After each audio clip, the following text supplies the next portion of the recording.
Assalamualaikum semua. Okey, resepi kita kali ini adalah tart nanas cheese. Ikuti hingga selesai ya. Okey, ini jam nanas. Kita boleh beli ready made kat kedai atau buat sendiri pun boleh. Kemudian kita akan rollkan dia begini. Sebab kita nak bentuk 4 segi ya. Kemudian selepas kita roll begini, kita masukkan sekejap dalam peti sejuk supaya senang kita nak potong-potong. Okey, pertama sekali kita masukkan butter.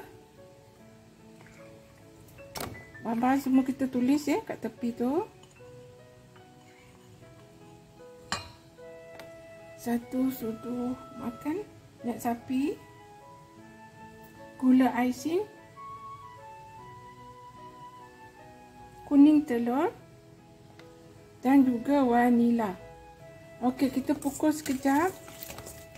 Tak perlu kembang sangat ya. Begitu saja, manja-manja macam tu pun dah cukup. Okey, kita dapat struktur begini. Tak nampak nampak kan? Kemudian kita ayak tepung. Ayak tepung gandum, tepung jagung,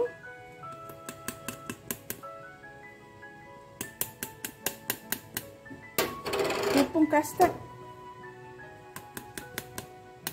dan juga susu tepung. Ayak bersama ya.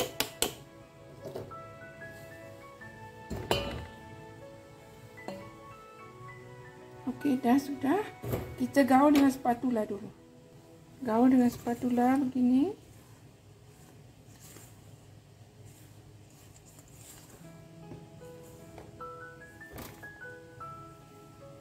Okey, kita dapat adunan begini ya. Bolehlah kita bentuk. Nampak tak lembut sangat ya. Tapi lembut dia macam gebu ya. Sekarang senang kita nak bentuk. Okey, ini jam nanas yang kita dah sejukkan tadi.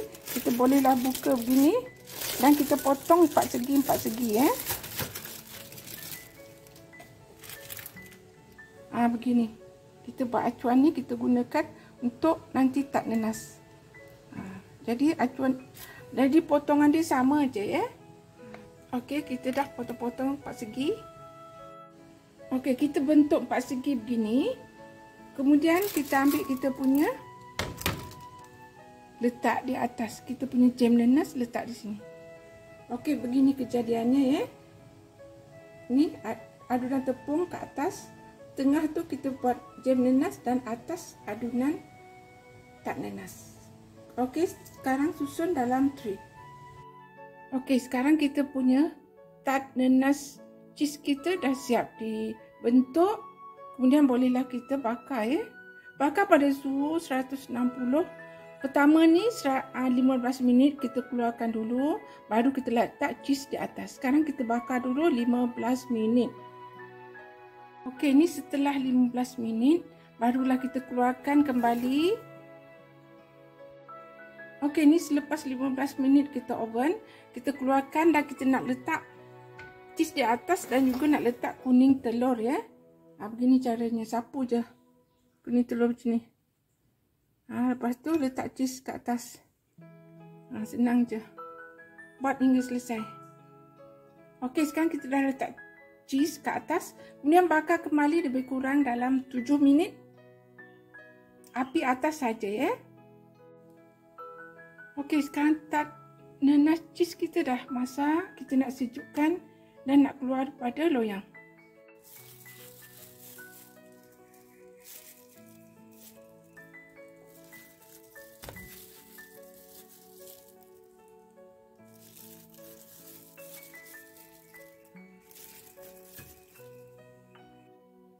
Okey, sekarang dah siap dah kita hidangkan ataupun kita sejukkan ya.